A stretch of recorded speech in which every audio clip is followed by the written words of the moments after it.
فوج کی آج بھی غزہ شہر کی جانب پیش قدمی جاری، ہلاکتوں کی تعداد 9000 سے تجاوز کر گئی۔ سعودی عرب کا غزہ کے لیے عطیات اکٹھا کرنے کی مہم کا آغاز۔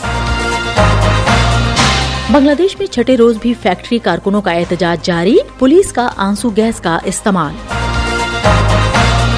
وائس آف امریکہ واشنگٹن سے اہم خبروں کے ساتھ سعدیہ زیب رانجھا۔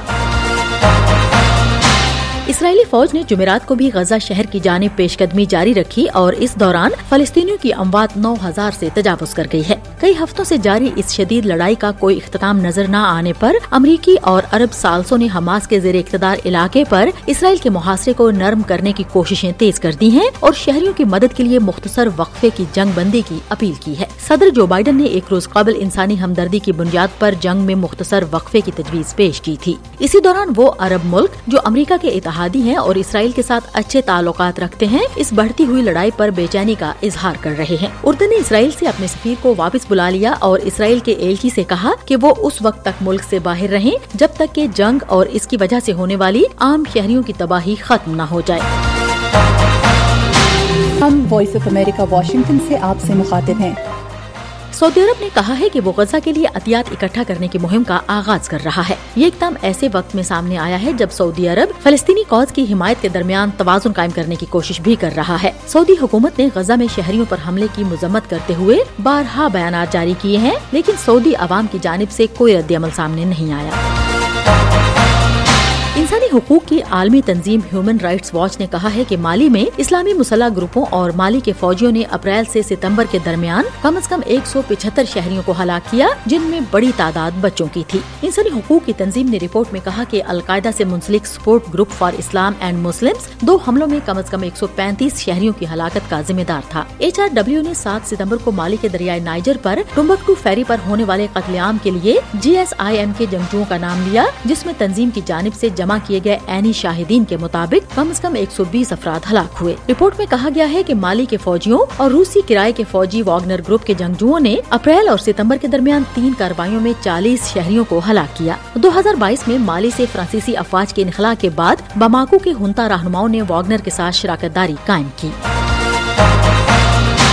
مشرقی یوکرین میں گورنر الیگزینڈر پروکوڈین نے ٹیلی گرام ایپ پر ایک پیغام میں کہا کہ خیرسن علاقے میں روسی حملے میں بدھ کو 1 شخص ہلاک اور 2 زخمی ہوئے، جبکہ شہر کے مرکز میں عمارتوں کو نقصان پہنچا۔ اس سے قبل بدھ کو یوکرین کے وزیر داخلہ نے اطلاع دی تھی کہ روس نے 10 علاقوں میں کم از کم 118 بستیوں پر گولہ باری کی ہے۔ روسی ڈرون حملے میں مبینہ طور پر نیکوپول میں ایک اور شہری ہلاک ہو گیا۔ علاقائی گورنر نے بتایا ہے کہ اس حملے میں 4 دیگر افراد زخمی ہوئے۔ امریکہ کی ریاست مشیگن کے علاقے مسکیگن میں ہالووین پر غیر معمولی برف باری نے اس مہینے اور 31 اکتوبر کا ریکارڈ توڑ دیا۔ نیشنل ویدر سروس کے مطابق مسکیگن میں منگل کو 11.5 انچ برف پڑی۔ اس سے پہلے اکتوبر میں برف باری کا ریکارڈ 6 انچ تھا۔ اس حالیہ برف باری سے کاؤنٹی میں کم از کم 30,000 سے زیادہ شہری بجلی سے محروم رہے۔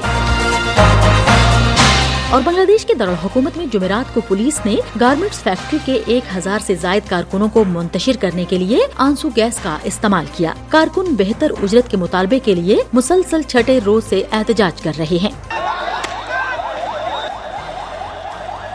ڈھاکہ سے باہر غازی پور ضلع میں ہزاروں دیگر افراد نے بھی اشیاء کی زیادہ قیمتوں، کرائے اور بڑھتے ہوئے بلوں کی وجہ سے احتجاج کیا۔ حکام نے بتایا کہ ڈھاکہ اور غازی پور دونوں جگہوں پر تقریباً 300 فیکٹریاں جمعرات کو بند رہیں۔ مزدور یونینز اور کارکنوں کا کہنا ہے کہ مزدوروں کو ماہانہ کم از کم اجرت کے طور پر 8,300 ٹکا یا $75 ملتے ہیں اور انہیں اکثر اوقات اوور ٹائم بھی کرنا پڑتا ہے۔